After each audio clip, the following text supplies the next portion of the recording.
Bien, dans notre chapitre pourcentage, dans notre vidéo sur le taux moyen d'évolution, on avait ce calcul à faire.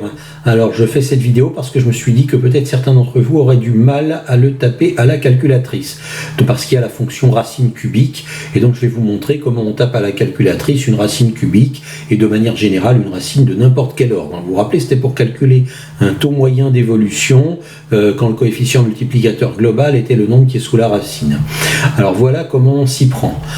On commence par taper, la première chose à taper c'est le 3, donc c'est l'ordre de la racine.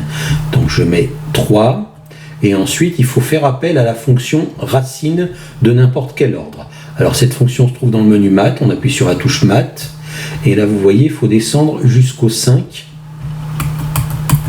Vous me direz, j'aurais pu me contenter de la fonction numéro 4 qui donne déjà la racine cubique, mais moi je vais descendre jusqu'à la fonction numéro 5, comme ça je vous montre comment rentrer des racines 4e, 5e, vous pouvez remplacer le 3 par n'importe quel autre nombre. Vous voyez le symbole de la racine avec un petit x. On sélectionne cette fonction-là, et là il suffit de taper sous la racine le nombre que vous voulez. Donc ici le nombre qu'on veut c'est 0,72819.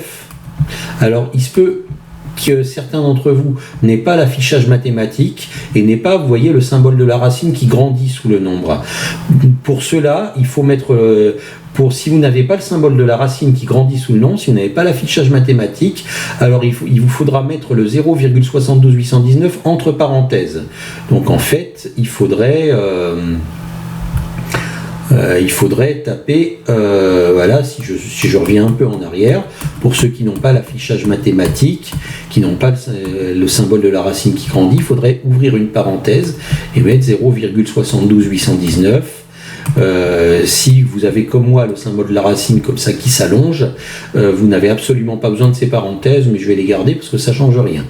Ensuite, si vous avez le symbole de la racine qui s'allonge, là vous allez avoir un problème parce que lorsque vous allez continuer avec moins 1, le moins 1 va rester sous la racine. Or nous dans le calcul on ne veut pas que le moins 1 soit sous la racine.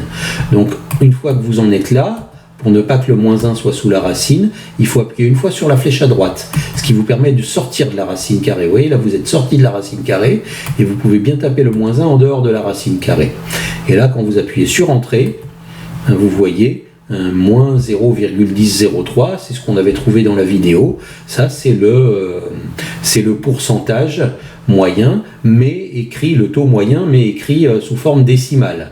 Donc, moins 0, je peux dire que ça c'est moins 0,1003, on va respecter les espaces, et si vous voulez le retransformer en pourcentage, vous savez très bien, on multiplie par 100, donc on décale la virgule de 2 crans vers la droite, et on met le symbole pourcent derrière, ça correspond à moins 10,03%.